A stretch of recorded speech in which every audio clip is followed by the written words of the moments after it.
Welcome to Stonewatch. This is my open spoiler discussion for Black Panther Wakanda Forever. And if you haven't already, please smash the subscribe button and click on that bell so you can notify if your future videos. Be sure to give this video a thumbs up. And yes, after checking out Black Panther Wakanda Forever at the theaters opening weekend, I gotta say, this movie was actually pretty damn good. Now, I'm not gonna say this is my most favorite MCU movie ever. I'm not even really sure where I would rank it overall in the MCU. I will say probably at the number 3 spot as far as like my favorite movie of Phase 4. I mean, Shang-Chi is definitely my number 1, and Spider-Man No Way Home, that movie was so damn awesome. But Shang-Chi was like my favorite movie of the MCU for Phase 4. And as far as like Phase 4 overall, because this is supposed to be closing out Phase 4 for the MCU, I don't know. I'll have to get back to you on that one. I haven't really thought about that as far as like comparing to like all the shows and the movies. But as far as movies goes, it's definitely number 3. Black Panther Wakanda Forever is a 2022 American superhero film based on the Marvel Comics character Black Panther. Produced by Marvel Studios and distributed by Walt Disney Studio Motion Pictures. It is the sequel to Black Panther of 2018 and is the 30th film in the Marvel Cinematic Universe. Directed by Ryan Coogler, who co-wrote the screenplay with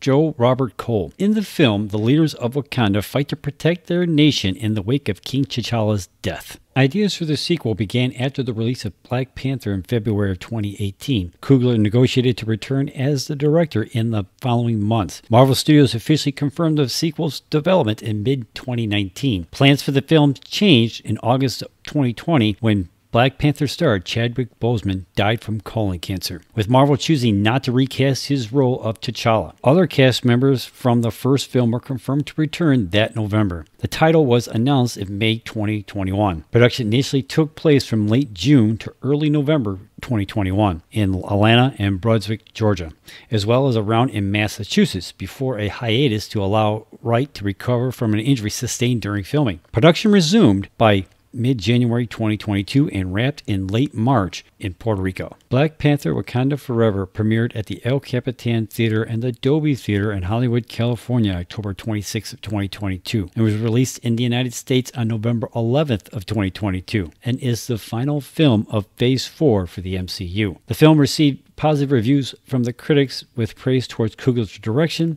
the action sequences, the cast performances, particularly those of Bassett and Huerta, emotional weight, musical score, and his tribute to Boseman. Starring in this movie, Letitia Wright, Lupita Nyong'o, Denai Guerra, Winston Duke, Flores Kashempa, Dominique Thorne, Michaela Cole, Tadej Huerta, Martin Freeman, Julia Louis-Dreyfus, and Angela Bassett, just to name a few. Currently, Black Panther Wakanda Forever is sitting with a Rotten Tomatoes score of 84%, with 366 top critics reporting in. And over the audience side, it's sitting with a score of 95%, with 10,000 plus fans telling you what they think. Now, as of right now, the fans and the critics are pretty much on the same page as far as like how much they like this movie, right? So, with a budget of $250 million and its opening box office of $181 million domestically and $130 million internationally. Now, going in the weekend too, it's sitting with a total box office of $426 million.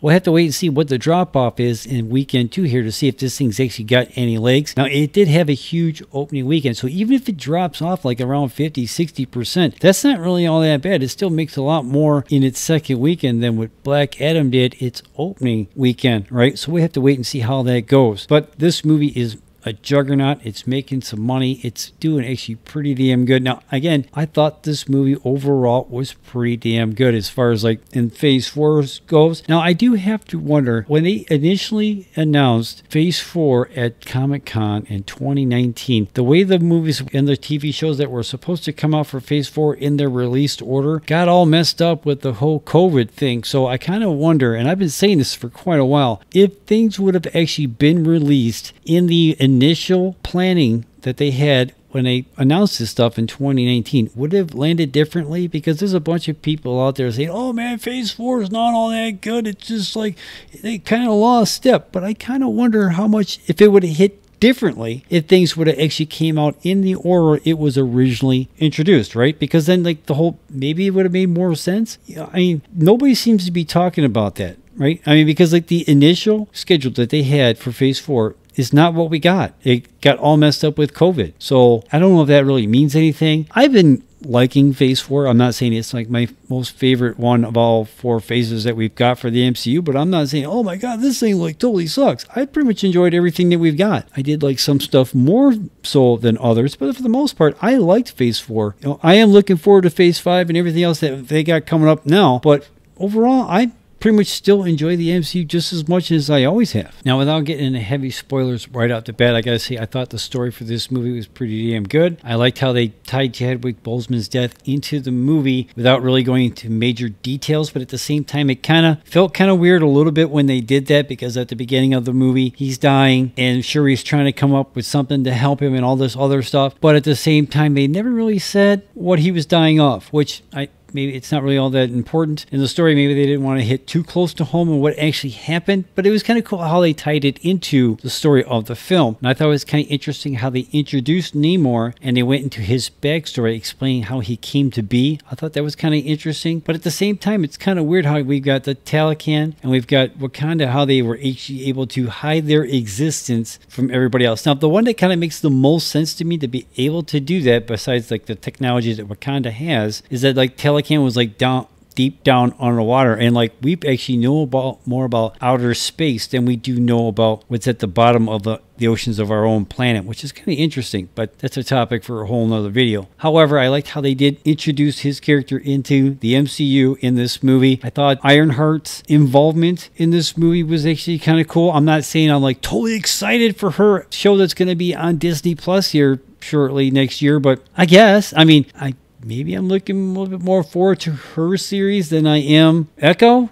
I mean, because Echo, again, that's a topic for a whole nother video. Even like the Ironheart thing. But I thought that she was kind of interesting. I thought her story was kind of interesting too. Now, they're already talking about doing a Black Panther 3, but we'll have to wait and see how this thing performs at the box office. Now, the first Black Panther movie did go on to make $1.3 billion.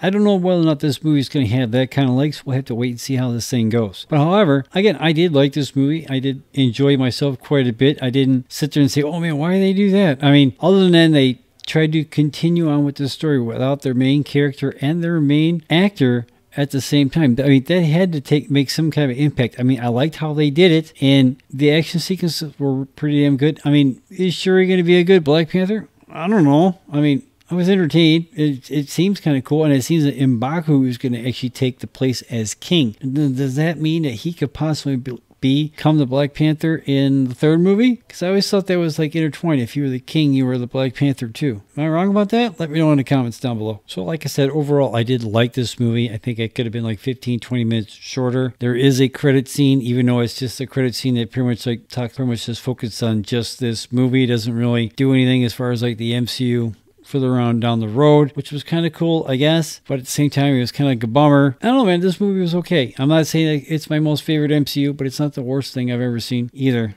right? So did you go see Black Panther Wakanda Forever? Let me know in the comments down below. Where does this thing rank with you in Phase 4? Let me know in the comments down below. And where does this rank with you with the MCU overall? Let me know in the comments down below. I mean, again, this movie wasn't all that bad. I liked it quite a bit. So, and I can't wait to see it again.